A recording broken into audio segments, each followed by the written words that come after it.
Parking Nomade.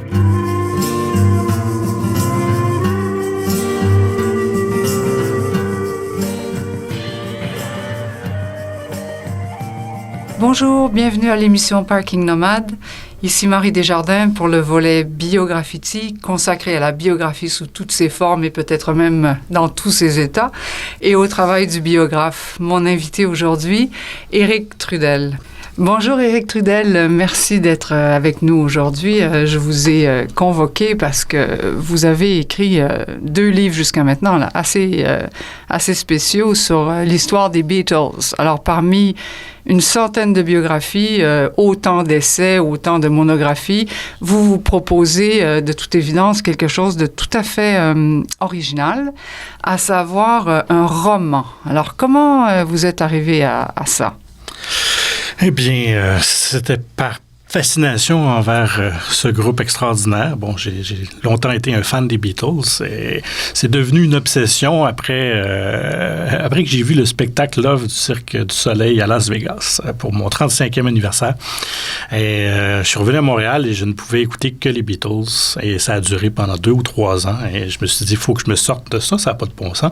Donc, je me suis mis à lire sur eux, j'ai été de plus en plus fasciné et finalement, j'ai écrit le livre que j'ai pas trouvé parce que c'est vraiment ce que j'aurais voulu lire. C'est un roman historique sur leur histoire. Donc, leur histoire racontée de façon véridique, mais sous forme romancée, avec des dialogues, des discours intérieurs, les émotions et tout ça.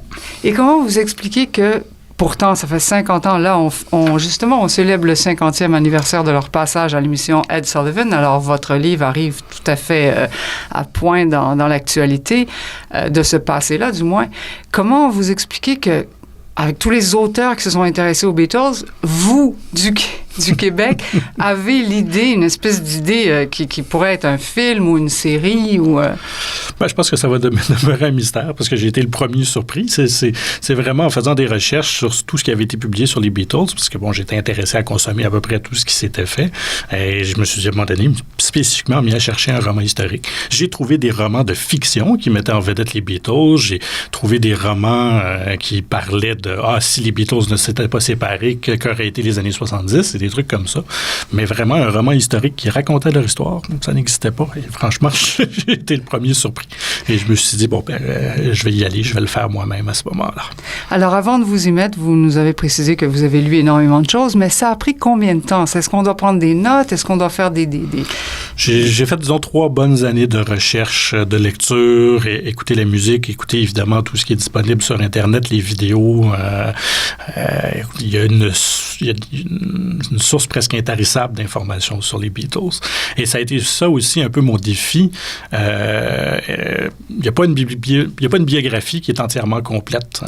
Effectivement, une biographie, c'est un livre. Moi, je me suis dit, je veux ramasser toutes ces anecdotes-là ensemble et créer une espèce de répertoire complet de leur histoire. Et bon, quand je me suis mis à développer, disons, le synopsis et la structure de mon livre, je me suis rendu compte que ça ne prendrait pas un livre, ni 2, mais probablement 6 pour faire l'histoire au complet. Et justement, quand j'ai terminé l'écriture du premier livre, Ringo n'était pas dans le groupe encore. Alors je me suis dit, j'ai encore 5 gros livres à écrire si je veux couvrir l'histoire au complet et raconter tous les petits détails que moi, je trouve particulièrement fascinants sur ce groupe-là. Mais donc, vous avez décidé de cette structure et par année, c'est par tranche d'année que vous faites. C'est pas... C'est divisé, en fait, dans les grands... ce que j'appelle les courants de l'histoire des Beatles. Le premier livre étant vraiment la genèse. Le deuxième livre étant la conquête de Liverpool. Le troisième étant la conquête du reste de l'Angleterre et de l'Amérique et donc du monde. Ensuite, la période psychédélique. Ensuite, la période de vraiment l'expérimentation et le début de la déchéance. Et le dernier qui va effectivement être, malheureusement, la séparation, la destruction de ce groupe formidable. Bon, et puis il n'y aurait pas peut-être éventuellement un 7e tome inventé ou je ne sais pas, qu'est-ce qui aurait pu se passer? C'est une de mes fabulations de faire un livre intitulé Phase B et de moi-même m'essayer à décrire qu'est-ce que serait un monde des années 70-80 si les Beatles ne s'étaient pas séparés, si Lennon ne s'était pas fait assassiner.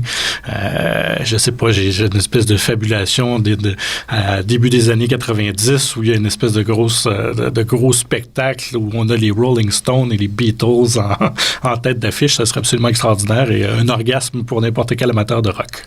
Parce que pour les grands fans, les grands admirateurs des Beatles qui ont suivi leur vie de près et tout ça, c'est assez fascinant aussi de pouvoir découvrir comment ils ont vécu cette séparation-là. Ça pourrait faire l'objet du 7e tome aussi, au sens où c'était des deuils. C'est sûr que le dernier livre de la série ne s'arrêtera pas la journée où, où par exemple, Paul annonce que les Beatles n'existent plus. Ça va se rendre probablement jusqu'en 73 ou 75, qui est la date définitive où, en fait, c'est la Cour. Il y a un procès qui a été intenté par McCartney contre les 3 autres Beatles et c'est la Cour qui a décrété que le groupe était terminé. Mais à ce moment-là, dans les années 70 avancées, les 4 avaient déjà fait le deuil de ce groupe-là et avaient chacun entrepris leur carrière. Donc, c'est sûr que je vais y toucher. Mais les carrières solo des 4 individuellement est un sujet qui m'intéresse un peu moins. Je suis vraiment fasciné par le groupe Beatles oui. et cette magie que ces 4-là étaient capables de créer ensemble. Oui. Donc, dans les 2 premiers volumes qui s'achèvent en 62 et qui commencent en 1957, vous établissez la base de la construction de cette fusion-là que va devenir les Beatles. Mais pour un lecteur qui est très, très au courant ou au fait de l'histoire de ces personnages extrêmement connus, est-ce que vous apportez une nouvelle interprétation, c'est certain, mais est-ce que vous apportez des choses nouvelles ou qu'on pourrait découvrir, même si on connaît bien l'histoire? Absolument, absolument. Justement parce que c'est un récit qui réunit toutes les petites anecdotes. Et je crois que même, les néophytes, évidemment, vont en apprendre sur l'histoire, mais ceux qui la connaissent bien, elle est racontée de façon différente. Et étant donné que c'est un roman, je prends certaines décisions et je les explique de façon détournée. Pourquoi j'ai choisi cette version-là de l'histoire? Parce qu'il y a des biographes qui ne s'entendent pas sur certains points. Moi, je dois trancher et je dois aussi un peu expliquer pourquoi j'ai tranché, mais de façon subtile, parce que ça reste un roman. Il n'y a pas de voix narrative qui explique soudainement que les Beatles ont fait ci à cause de telle raison. Non, je reste toujours à l'époque et les Beatles eux-mêmes ne savent pas ce qui s'en vient. C'est le défi aussi de l'écriture d'un roman par rapport à une biographie. Mais bon, j'ai eu une excellente critique dans le magazine Beatles Québec. Donc, les fans des Beatles apprécient beaucoup. J'ai même, écoute, c'était un message qui était envoyé à mon éditeur qui était ultra flatteur, où on disait que mon œuvre allait, disons, être à côté de la biographie officielle de Hunter Davis des années 60 et le travail extraordinaire de Mark Levinson, qui est reconnu comme le grand biographe. Et là, il dit que les Beatles, un roman, sont à cette hauteur-là. Alors bon, je ne sais pas. Je suis très flatté, mais non, les amateurs des Beatles apprécient beaucoup ce que j'apporte à l'histoire. Alors, il faut dire à nos auditeurs que Les Beatles, un roman, pour l'instant, il y a 2 tomes d'Éric Trudel, publié aux Éditeurs Réunis. Alors, il y a une construction extrêmement serrée, extrêmement fouillée. Vous avez opté pour une formule, à mon avis, très cinématographique, très dialoguée aussi. C'est que il y a 4 personnages, évidemment, on le sait. Donc, c'est Paul, tel jour, telle heure. Ensuite, c'est John, tel jour, telle heure. Et là, vous entrez carrément dans la peau du personnage et puis ça fait, à un moment donné, effet miroir au sens où Paul a vécu quelque chose, comment John le reçoit dans l'autre paragraphe qui suit, et tous les chapitres sont construits comme ça, si bien qu'il y a un voyage intérieur dans tous les personnages qui est très agréable et qui semble très convaincant, en tout cas. Mais moi, ma question, c'est, déjà écrire une biographie, on entre dans la peau d'un personnage, on devient presque ce personnage-là, on en rêve, on le médite, on le porte, etc. C'est déjà une difficulté du travail, mais quand il y en a 4, comment on fait pour pas en oublier un ou en négliger un plutôt? C'est un défi, effectivement. Et ça a été un de mes plaisirs, justement, de m'arranger pour pas qu'on ait l'impression que c'est John qui est le personnage central, même si quand même c'est lui qui prend un peu plus de place pour les 2 premiers romans, parce qu'il était de facto le leader du groupe. Mais bon, il va se retirer un peu plus dans les années suivantes, où là, McCartney va être un peu plus à l'avant-plan. Ça, c'est des réalités dans le groupe. Mais bon, j'avais l'avantage de de commencer alors qu'ils étaient adolescents. Donc, les personnalités qu'on leur connaît, pas encore tout à fait formées, mais j'avais une idée où je m'en allais. Et donc, le défi était justement de bien transmettre ça. Bon, Lennon a toujours été frondeur, le mauvais garçon. Mais bon, puis c'était vraiment le jeune délinquant. Puis bon, mais tout le monde le connaît comme étant Monsieur Peace and Love. On s'habille en blanc, puis on chante pour que la guerre n'existe plus. Bon, il faut que je me rende là. C'est l'objectif. Alors, c'est vraiment... En fait, je l'ai abordé comme c'était un personnage fictif. Et je me suis dit, sa personnalité, c'est ça au départ, et elle doit se rendre là. Et c'est ce que je vais faire à travers les 6 romans. J'ai eu un peu plus de difficultés avec Paul, parce que c'est un personnage qui pourrait paraître antipathique s'il était mal écrit. Et mon but, il ne doit pas paraître antipathique. Mais pourquoi vous dites ça? C'est quelqu'un, c'est Monsieur PR. Il se laisse pas marcher sur les pieds. Il veut être au centre de l'attention.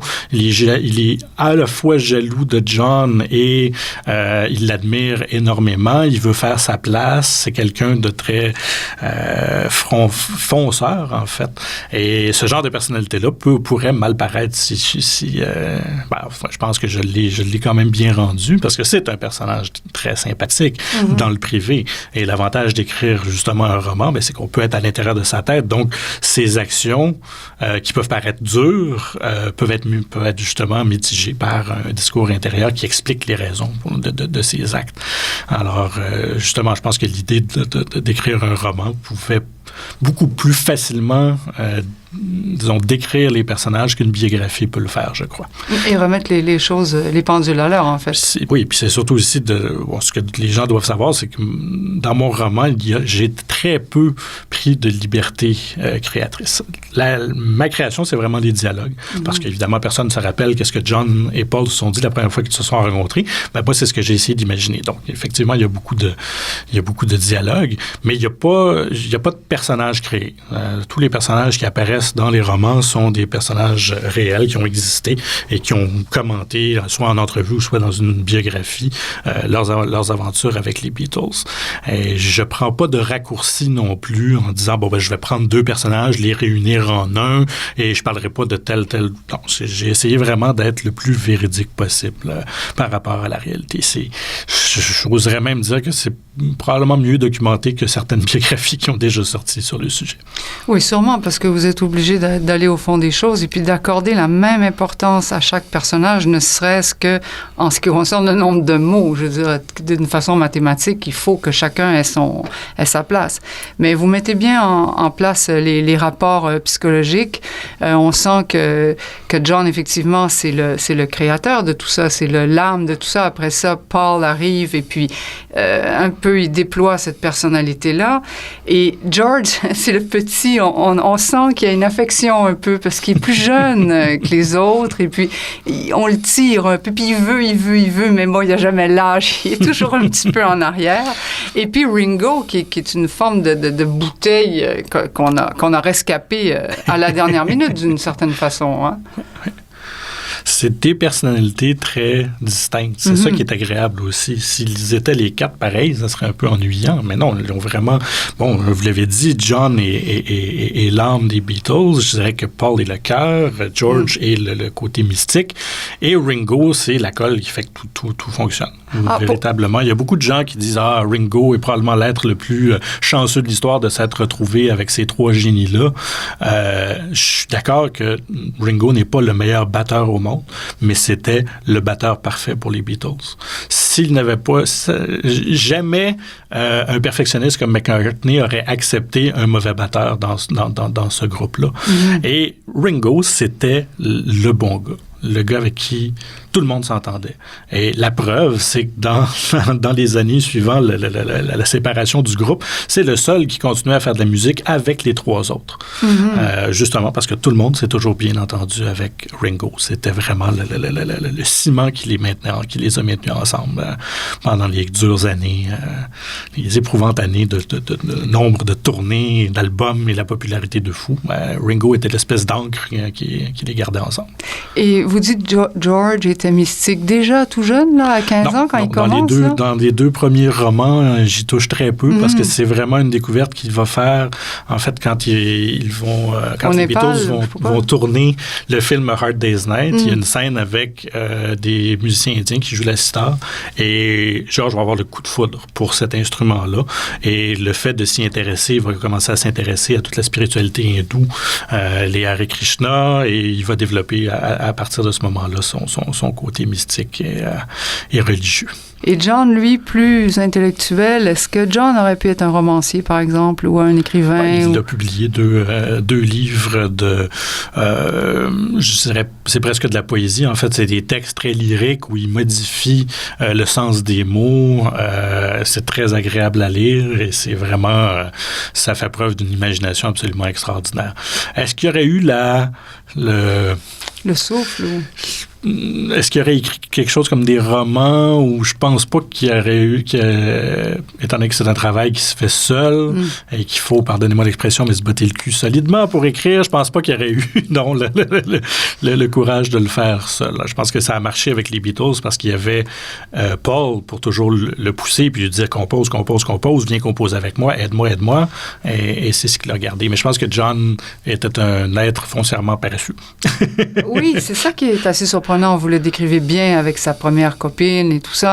Et alors, comment on peut expliquer un tel succès? Est-ce que c'était Paul qui était l'ambition de ce groupe-là? Oui, parce que absolument. Pour y arriver, il fallait ça. Absolument. S'il n'y avait pas eu quelqu'un comme Paul pour pousser John et aussi créer une sorte de rivalité entre les deux, parce que c'est ce qui est arrivé aussi. À un moment donné, John regardait Paul puis il se disait « Je suis capable de faire aussi bien, sinon mieux que lui ». Et donc, il écrivait la chanson suivante. Et là, Paul voyait ça et disait « là, il faut que je rivalise avec ça. » Et donc, cette rivalité-là a fait que le groupe se dépassait sans arrêt, sans cesse. Et c'est pour ça que le groupe a évolué aussi comme il le fait. Ils ne se sont jamais contentés du statu quo. Ils ont toujours voulu expérimenter quelque chose de différent parce qu'ils se poussaient toujours l'un et l'autre.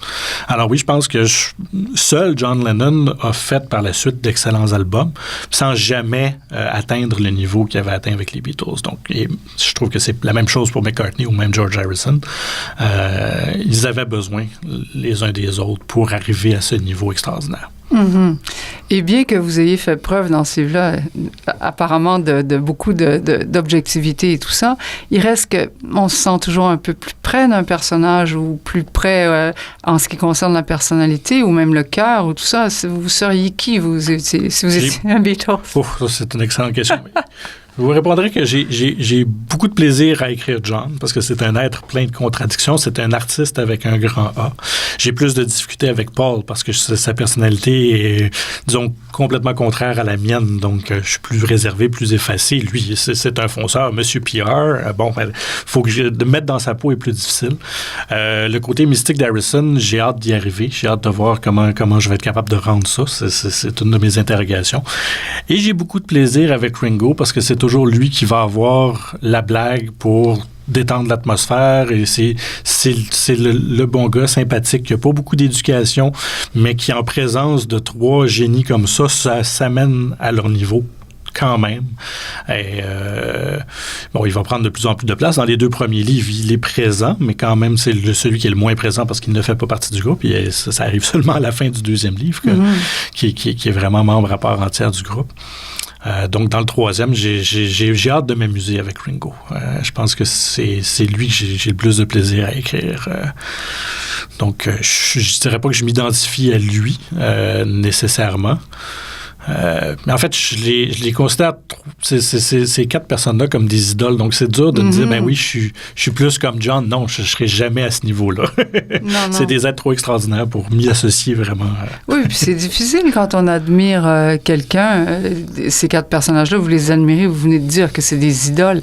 C'est très difficile d'avoir du recul et de la réflexion et de ne pas sombrer dans une certaine facilité pour les décrire. Ça fait partie de mon travail, en fait. Je pense que c'est ce que j'espère avoir réussi aussi, c'est de prendre assez de recul.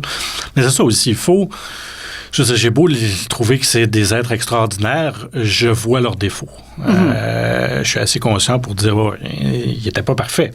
Ce qu'ils ont fait ensemble, ils l'étaient. Mais eux autres, comme tels, avaient d'énormes défauts. Ils ont pris des décisions épouvantablement, disons, par exemple, quand ils ont décidé de se débarrasser de Pete Best, ils l'ont fait de façon cavalière et épouvantable. C'est vraiment... Et puis ça, c'est décrit dans le roman. Et même moi, je me dis comment ils ont pu lui faire ça. Tu sais, c'est absolument épouvantable. J'essaye d'en expliquer les raisons dans le roman. Je pense que je le rends quand même bien. Mais bon, reste que l'acte comme tel était épouvantablement difficile. Et ça, c'est sans compter ce qu'ils faisaient à leur copine. Ah ben oui, mais ça il faut aussi se mettre à l'époque. C'est pas nécessairement les Beatles qui étaient comme ça, mais c'était le modèle que leurs parents leur avaient transmis. Et ce qui est le fun, c'est qu'on va voir ça changer, parce que les années 60, c'était les années de libération. Et quand John va tomber amoureux de Yoko, c'est le genre de relation complètement différente où il va être complètement et totalement soumis à elle. Et donc, exactement le contraire de comment il se comportait avec Cynthia. Alors ça, c'est quelque chose de... Mais Yoko était plus vieille que lui, non? Oui. C'est ça. Est-ce qu'il n'avait pas retrouvé la mère qu'il avait perdue un peu avec elle? Il y a tout ça. Écoute, c'est une relation vraiment compliquée. Il y a aussi trouvé en elle l'artiste qu'il aurait toujours voulu devenir. L'artiste avec un grand A, qui ne se soucie pas de la popularité et de bien faire et qui crée simplement. Et je pense que John avait véritablement besoin de ça. Et à cette époque-là, vous voyez les Beatles plus comme une prison où il fallait qu'ils sortent un album à chaque 6 mois ou à chaque année. Il fallait qu'ils composent absolument toujours avec les mêmes 3 personnes. Ils se sentaient brimés et disons prisonniers de ça. Et Yoko va l'aider à s'en sortir. Mm-hmm. Donc, on dit Yoko n'est pas responsable véritablement de la séparation du groupe, mais oui, d'une certaine façon, par l'influence qu'elle a eue sur John. Mais ce qui n'était pas une influence malsaine pour John, c'était ce que John avait besoin.